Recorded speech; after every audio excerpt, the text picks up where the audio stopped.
Premier ലീഗിലെ വിശേഷങ്ങൾക്ക് എല്ലാവർക്കും സ്വാഗതം. അപ്പോൾ ഇന്ന് നമ്മൾ പറയാൻ പോകുന്ന കളി Manchester city versus Nottingham forest. കഴിഞ്ഞ ദിവസം പ്രീമിയർ ലീഗ് നടന്ന മാഞ്ചസ്റ്റർ സിറ്റിയും നോട്ടിംഗ്ഹാം ഫോറസ്റ്റും തമ്മിലുള്ള കളി. പ്രീമിയർ ലീഗ് ടേബിളിലെ 3ാം സ്ഥാനക്കാരും 4ാം സ്ഥാനക്കാരും തമ്മിലുള്ള കളി എന്ന് വെച്ച് കഴിഞ്ഞാൽ ടോപ്പ് 4ൽ പിടിച്ചു നിൽക്കാനുള്ളവരുടെ കളിയായിരുന്നു അത്.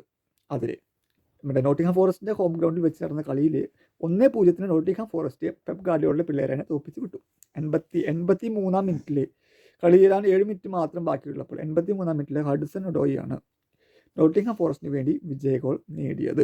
ഇതോടുകൂടി നോട്ടിംഗ്ഹാം ഫോറസ്റ്റ് 3ാം സ്ഥാനം ഒന്നും കൂടി ഉറപ്പിച്ചു. സിറ്റിക്ക് ഇപ്പോൾ 4ാം സ്ഥാനം ഒരു ഭീഷണിയായിട്ടുണ്ട്. ടേബിൾ പരിശോധിക്കുകയാണെങ്കിൽ ഇപ്പോൾ 1ാം സ്ഥാനത്ത് ലിവർപൂൾ, 2ാം സ്ഥാനത്ത് ആഴ്സണൽ, 3ാം സ്ഥാനത്ത് നോട്ടിംഗ്ഹാം ഫോറസ്റ്റ് 51 പോയിന്റ്, 4ാം സ്ഥാനത്ത് മാഞ്ചസ്റ്റർ സിറ്റി 47 പോയിന്റ്, 4ാം സ്ഥാനത്ത് സിറ്റി, 5ാം സ്ഥാനത്ത് ചെൽസി 46 പോയിന്റ്. ചെൽസിക്ക് ഒരു കളിയും കൂടി ഉണ്ട് എന്ന് പറഞ്ഞു കഴിഞ്ഞാൽ 28 കളി പൂർത്തിയാക്കി മാഞ്ചസ്റ്റർ സിറ്റി.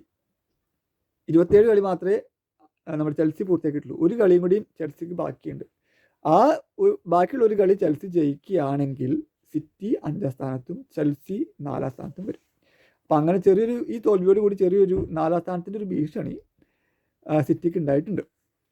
വേറൊരു രസകരമായ കാര്യം പറയാനുണ്ട് എന്ന് വെച്ച് കഴിഞ്ഞാൽ കളിയുടെ 70% ബോൾ കൈവശം വെച്ചത് സിറ്റി ആയിരുന്നു.